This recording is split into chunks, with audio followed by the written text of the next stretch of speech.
Hello everyone! In this video, we're going to be discussing series and parallel circuits. We're going to be starting off with the equations that you're going to be using and then moving on to some sample problems later on in the video. Well, let's begin, shall we? The first formula we're going to be discussing in this video is called Ohm's law. Ohm's law is I is equal to V over R, where I is the current in a given circuit measured in amperes, while V is the voltage in that circuit measured in volts, and R is the resistance measured in ohms. Here we have a very basic circuit, which is the power supply, the total resistance, and the current flowing through that circuit. There are two types of circuits we're going to be discussing in this video: the series circuit and the parallel circuit, which we will be moving on to shortly. The first type of circuit we're going to be discussing in this video is called the series circuit. In this circuit, the resistors are laid out one after the other in series. As the voltage passes along the circuit, there are voltage drops at each resistor, as shown here. Voltage 1, voltage 2, and voltage 3. Now when these voltages are added together, you get the total voltage, which is your voltage at the source. The current in a series circuit, however, is constant. There are voltage drops in R1, R2, and R3, but the current in R1 is equal to the current in R2, which is also equal to the current in R3. It's constant throughout the entire circuit. If I were to add an extra resistor at this point, let's label it R4, the R4 would have its own voltage drop here. It's given as V4, but the current would still be the same. In order to solve for the current, we would need to solve first for the total resistance in your circuit. As shown here, we have the simplified version of this circuit. In order to get this resistance, we have to add the three resistor values in our circuit. R1 plus R2 plus R3 will get you your total resistance. And once we have this, we can apply Ohm's law in this formula here, in order to solve for the current in your circuit. Once we know the value for your current, you can start solving for the values in your individual resistors. In here we have the example Rn, which is our placeholder value for any of the resistors here. The formula is the same regardless of which resistor you pick. You simply switch out the value for which resistor you're using. This formula is derived from Ohm's law, which is I is equal to V over R. From that, we can get your voltage at a given point is equal to your current times the resistance. So in order to solve for the voltage in R1, you get the current, which is constant, multiplied by your voltage in R1. Here we have our basic circuit, our source with three resistors, and our goal is to solve for the voltage and currents in R1, R2, and R3.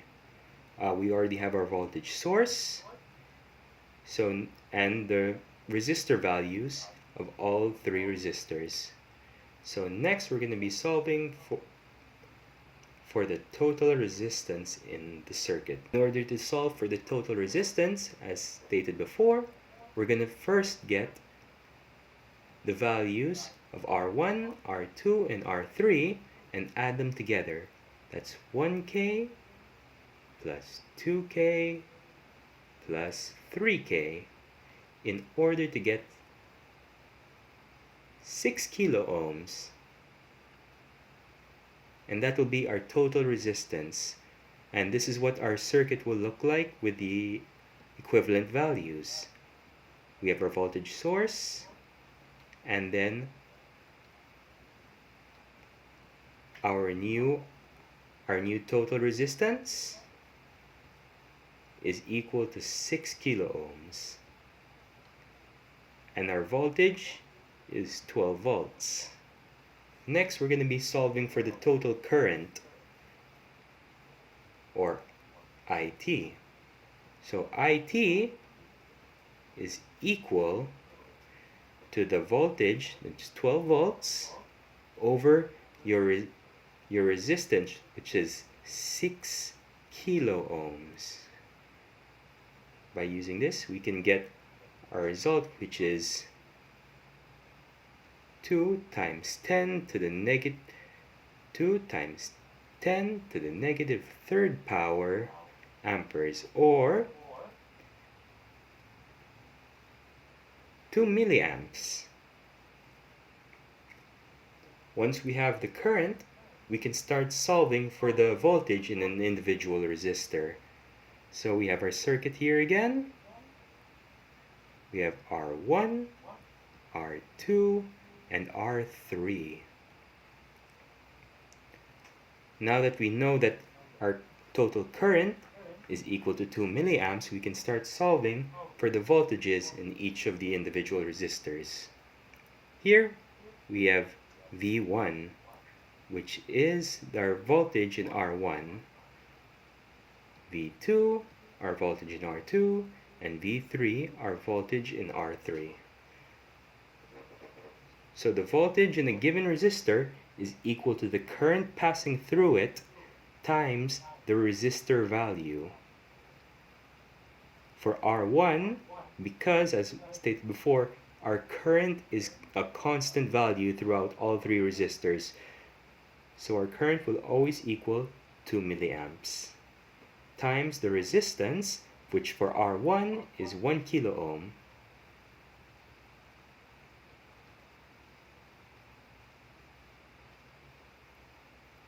which by multiplying the two, our voltage will equal to 2 volts. Next, we're going to be solving for R2, which is the same. 2 milliamps times its resistance value, which is 3 kilo ohms, to get 6 volts. And finally, for R3, 2 milliamps, 2 kilo ohms, which is equal to 4 volts. And as you can see here, the voltage in V1 is equal to 2 volts, V2 6 volts, V3 4 volts, but when you add them together, you get 12 volts, which is our voltage source.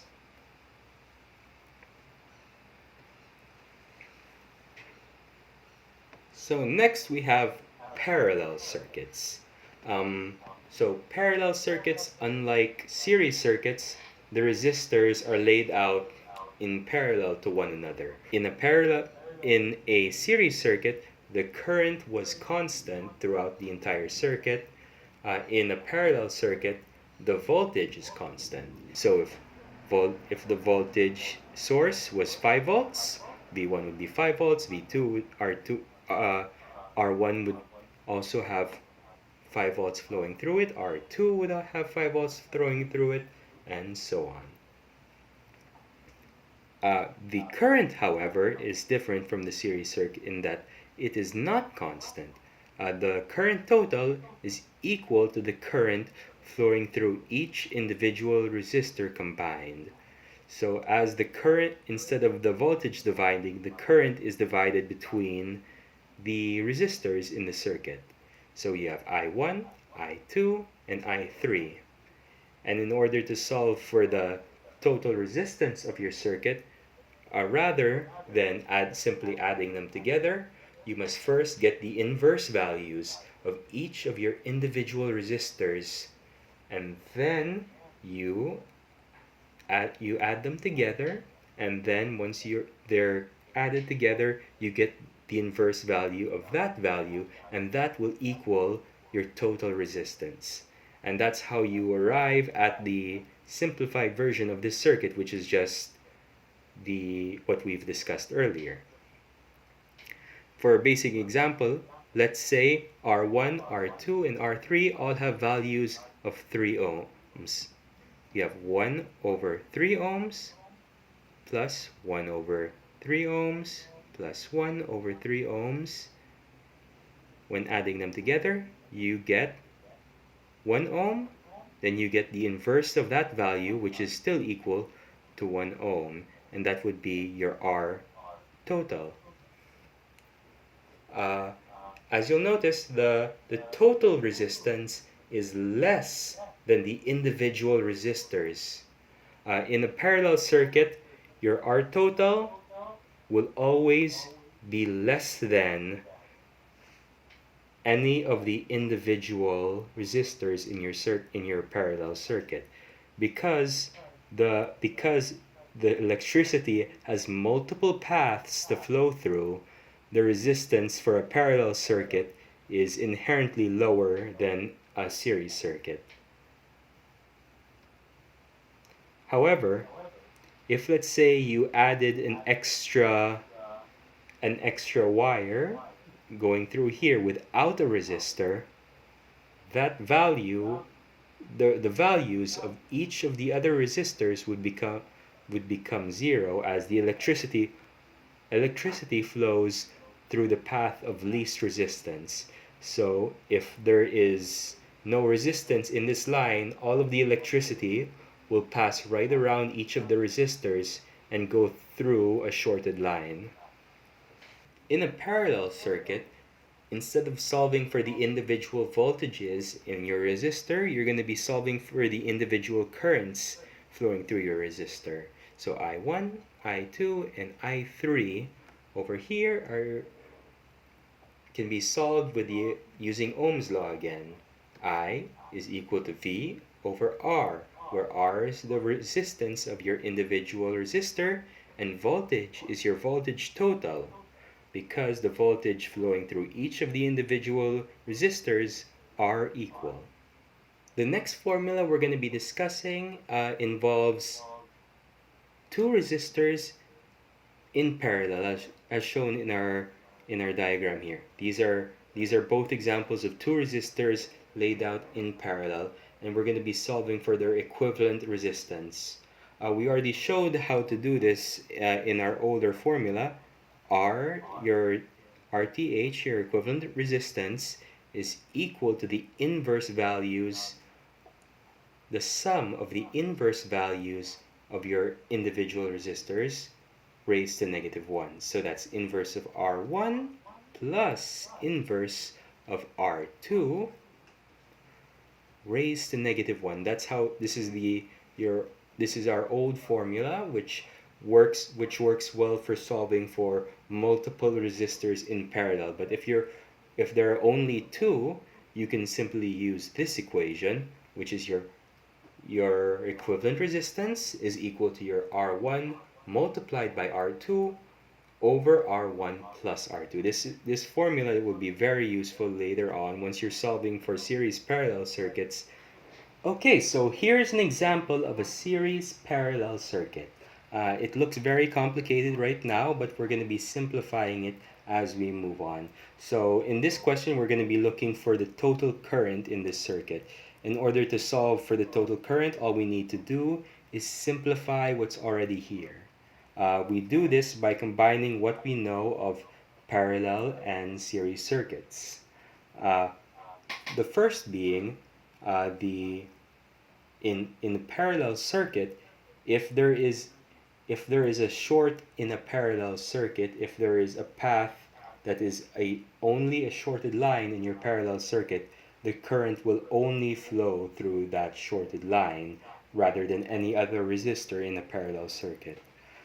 Which is what I'm pointing this out because our R6 over here will not be counted in any equations because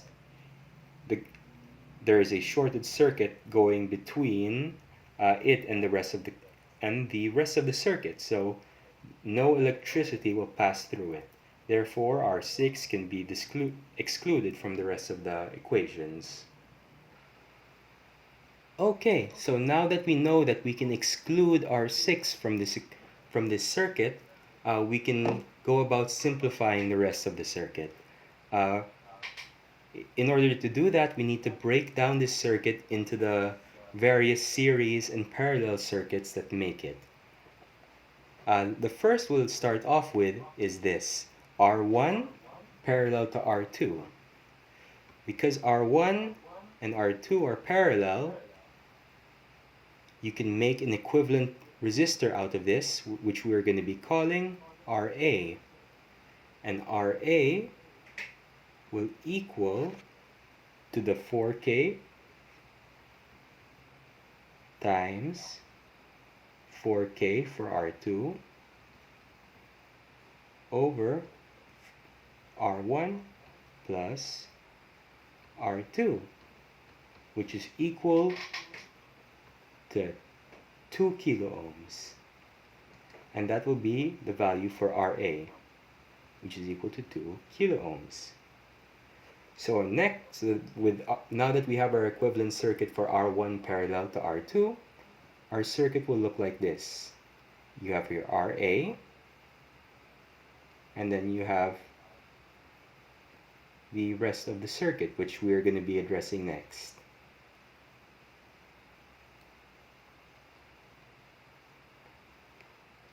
For the next part, we're going to be adding our R4 and R5 into a new resistor, which we are going to be calling RB. Because R4 and R5 are in parallel, all you have to do is add the resistor values.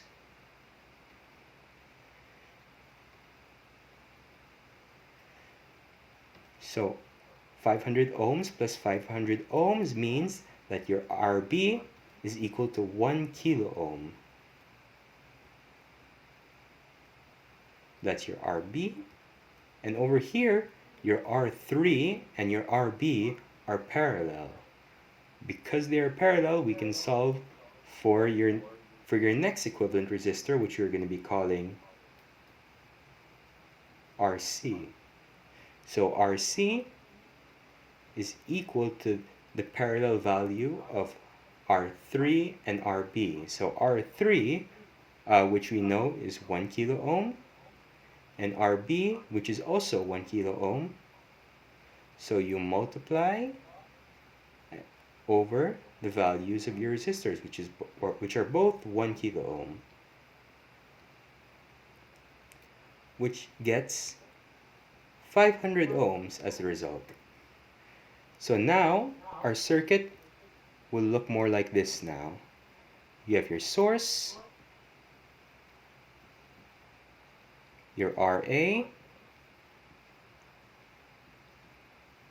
RC, and your R7. Now that they've been broken down, this is now a simple series circuit, and we can get your total resistance by simply adding the values together. So RA, which is equal to 2 kilo ohms, plus 1 kilo ohm for our 500 ohms, 500 ohms for RC, and 500 more ohms for your R7, which results in 3 kilo ohms for your total resistance. And lastly, we can use Ohm's law to solve for your total current in the circuit, which is given as your total current is equal to the total resistance, which now we know is 3 kilo ohms, and your voltage, which is 6 volts. So I is equal to 6 volts over 3 kilo ohms. So now we can solve for your current, which is equal to 2 milliamps. And that's pretty much the basics of your series parallel circuits. You can derive more by how by depending on what you're looking for. If you're looking for the value of your resistor, all you have to do is work backwards from what we've shown you so far. rather than solving for your total currents or total resistance. It says you work backwards from what we've shown you to derive the equations needed. But that's the basics so far, so that will be the end of our discussion. Well, thank thank you so much for watching this video. If you want to see more, I will not be making them. This was very hard, and I don't want to do it anymore. Please just let me go home. I'm tired. Bye.